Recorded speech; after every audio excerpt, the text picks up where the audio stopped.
Sa day 3 of learning how to freestyle, meron akong kwento sa inyo about isang ola. Nako, scam talaga guys. Tigas ng ulo eh. So, ito siya, oh. Ayan siya. Welcome back to another daily update. Okay, so it's day 3 of learning how to freestyle. Dala namin yung aming napakagandang bag na super rare, super mahal. What's in the bag? May bago akong hobby, and that's swimming. So, ipa-stop ko na siguro yung aking PRP sa face dahil hindi naman pwedeng magpa-PRP tapos palagi naaarawan. Pa-convert ko na lang sa ibang treatment like mas madalas na facial. Meron akong kwento sa inyo about isang ola. Nako, scam talaga guys. Like, scam talaga siya. Legit na nag-auto-disperse. But first, samahan niyo muna ako magtawag sa water. Mag-swim-swim na parang tanga. So, time check is 7:15. Pero mainit na rin ha. So, ayun. There's a swimming pool. It's gonna be us lang. Charot bongga. At least hindi siya tulad nung last time na sobrang init talaga. So, what's in the bag? 100 pesos. Pink yung swim cap dahil wala lang. It goes with my swimsuit. Hindi siya masakit sa mata. Yun. So, yung dito niya, good. Tara na. Ay, may shorts pa pala ako. Wow. Hi.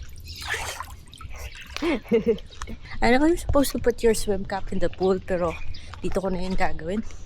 While dry pa yung hair ko. Magko-concentrate na lang kami sa treatments na para sa kilikili.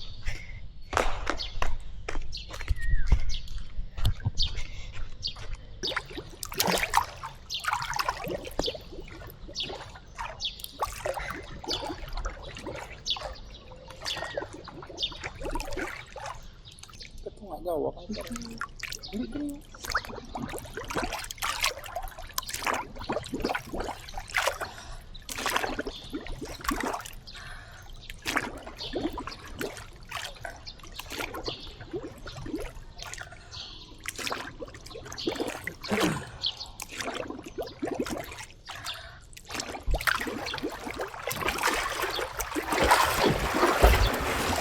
So, yung pool dyan, mga 10 meters lang yan. And siguro dyan na muna ako pabalik-balik guys dahil dun agad ako sa yung pag ganyan yung full size, yung full length ng pool na around 25 meters. I think to stop in the middle. That's enough for the day. Kakapagod. Mga 30 minutes lang kami dito. And, aray ko. Napagod ako guys. 30 minutes lang talaga yung kaya ngayon. And, yun.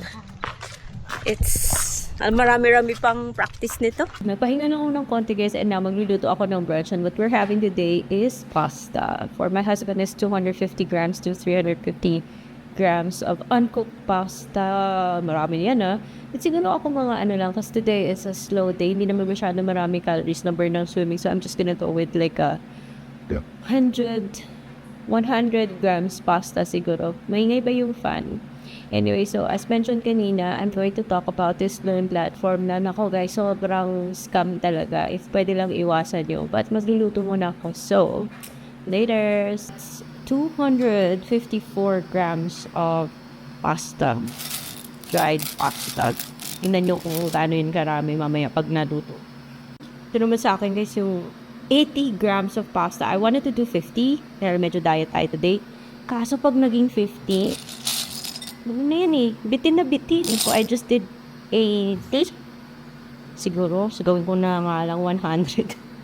Kasi ayan, 100 grams of uncooked pasta is 364 calories. Okay na rin ano? So, ayan, that's 100 grams of uncooked pasta. Bitin talaga, if 50 grams lang. Okay, so this is, salmon chunks from CK. And, masarap yung salmon, guys. Kasama na yung skin. But the problem with this is that, may kaliskis pa siya kasi. So, kailangan kong linisin. Ayan, kailangan kong linisin yung kanyang scales. Kasi all of this needs to go to inside the pasta. And look at those chunks, guys. So, for my husband, he's gonna need around, not around, pero, 150 grams of salmon. This good. And ako, siguro mga yung sa akin, dapat dalawang ganito lang. Okay.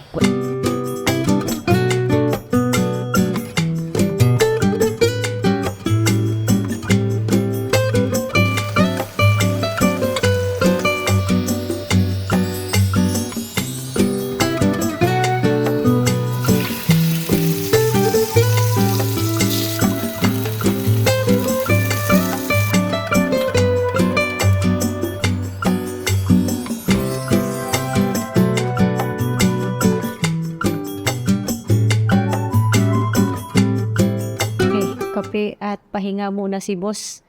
Nalaspag kasi si coach. Hindi siya nalaspag sa swimming pero sa kakaturo sa akin. Kung ano yung tamang gawin, doon siya nalaspag. Ano? Ang tigas ng ulo eh. Tama ka dyan. O, kasi dahil magla-live tayo mamaya dun sa main channel, which is Ate Red, where yung mga pinag-uusapan natin is yung mga mundo ng mga kaulahan. So, charge ko lang yung camera ko. May nagtatago. Paano ako magliligpit nito ng kwarto kung may natutulog na aso dito? Ito pala yung office ko.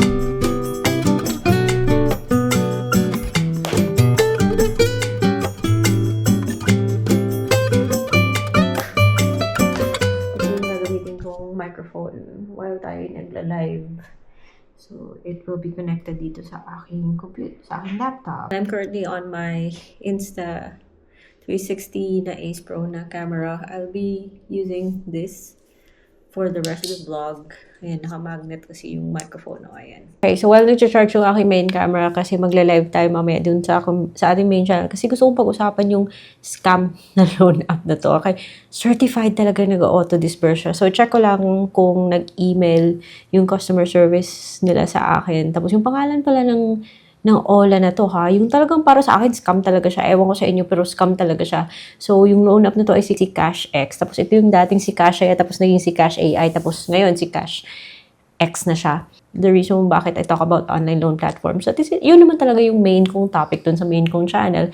And this second channel is just my whatever's ganap sa buhay ko and kung gusto nyo yung mga ganun.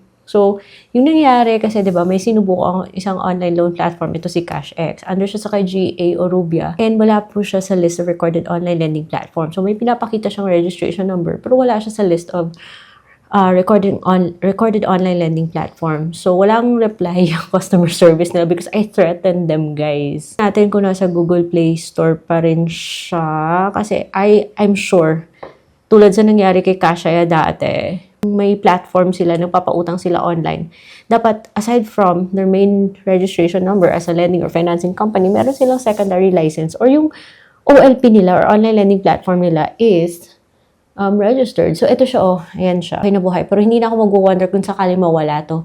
Anyway, so, under sa kay GA Orubia. So, sinubukan ko siya para ma-review. Tandang-tanda ko talaga. Nagpa-delete na ako dun sa dati kong account. Yung sa Kashaya kasi hindi ako na-approve doon. And nung bumalik na, nagkaroon ng Cash AX na, namit ko yung same number, tapos nag-OTP, nagulat ako kasi andun na kaagad sa app nila yung yung details ko. What I'm trying to say is, yung record ko from Kashaya, andito pa rin. So, nung sinubukan ko na si Cash AI, nagbigay lang ako ng additional information. I think yung binigay ko sa kanya was just another email address. Pag-continue ko, kaagad na niyang sinamit yung loan. At na lang ako na may pumasok na 900 dun sa Gcash ko. Dahil, yung in-apply niya pala sa akin was, 1,500 pala yung loan na sinamit niya. Tapos, yung pinadala niya, 900. O di, syempre, ayan, 1,500. Yun yung pinadala niya. Pero sa details, ayan, may details siya dyan. Pagkatapos, pag kinlik mo yung details na yan, 1,500, 7 days lang, 900, 600. Tapos, yung kinaltas niya, or yung interest na advance niyang kinaltas is 600. Kaya yung natanggap is 900 na lang. Pero yung babayaran is 1,500. Tapos, dito sa baba, this order has been added to reservation plan. So, ba't may ganun?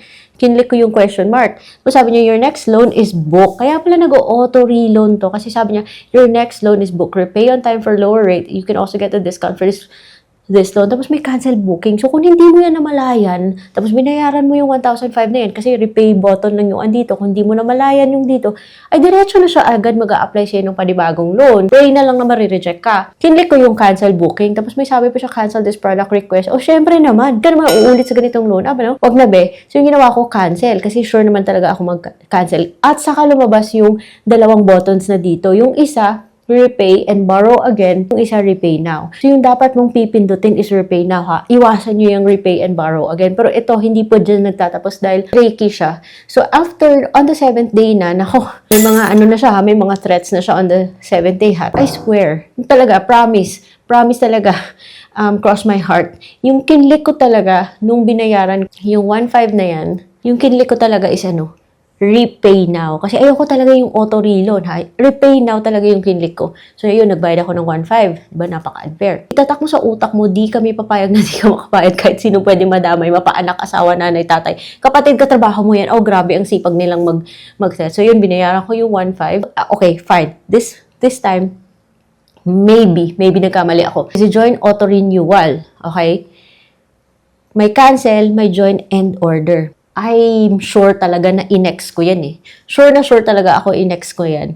And then lumabas yung yung may 2,000 daw. Nagulat ako. Promise, inex ko talaga yan. Kaysa nagulat ako na may pumasok na 2,000 plus. Tapos yung loan pala is 4,500. Agad kong in-email yung customer service kasi gusto ko ibalik yung 2,000 lang na natanggap. Tapos yung sabi ng customer service in-insist talaga ni customer service na we do not issue loans without consent daw. Loans are only processed after you confirm application, and if it is approved once funds are disbursed, the transaction cannot be canceled. Please repay on time to maintain good credit score. Wala ka na talagang lusot sa loan app na to. Papalabas siya talaga kasalanan mo. So, hindi pwedeng makancel, hindi pwedeng ibalik yung kung ano lang natanggap. O sige, binayaran ko kaagad yung 4,500. Kasi ako na yung parang kinipig nyo dito. I made this experiment to share. At ako na mismo magsasabi sa inyo na wag nyo na talagang lapitan yung loan app na to. Sure na talaga ako. Sabi ko sa kanya, I made a payment of 4,500 and you better be sure na wala nang madi-disburse because I swear, kapag may pumasok pa, hindi ko na yan babayaran. Dahil di ako takot sa mga pananakot nyo. So, I made sure talaga na yung kinlik ko na lang is repay. Wala na ako iba pang pinindot sa loan app na to. Pagkatapos kung naka-receive ng notification na natanggap niyo yung pera, pinindot ko na lang is cancel na lang talaga, guys. Binantayan ko yung GCash ko. So far, wala namang pumasok. Pero talaga, guys, wag nyo na ever lapitan yung loan app na to. Iwasan nyo na. Dinilit ko na siya. Wala na siya dito. Wala. Kaya pag pumunta akong Google Play Store, install na yung lumalabas. Pero basta, guys, wag na talaga, scam talaga yung loan app na to. Kung sakali man, pagkatapos mong magbayad ng 4,500, magpadala pa siya ng loan, hindi ko talaga babayaran yun. Nako, total hindi naman siya SEC registered, tapos hindi naman siya submitting sa CIC. Kasalanan niya eh. Parang gusto niya pang palabas na sinungaling ako. Ako pa, na nagre-review. Ako pa na super ingat. Gusto niyang palabasin na, sinungaling ako. Nako, GA o Ruby ha. Ola niyo, ayusin niyo. Okay, para makita ko naman yung itsura ko mamaya. And, what I use for streaming is a paid version ng StreamYard.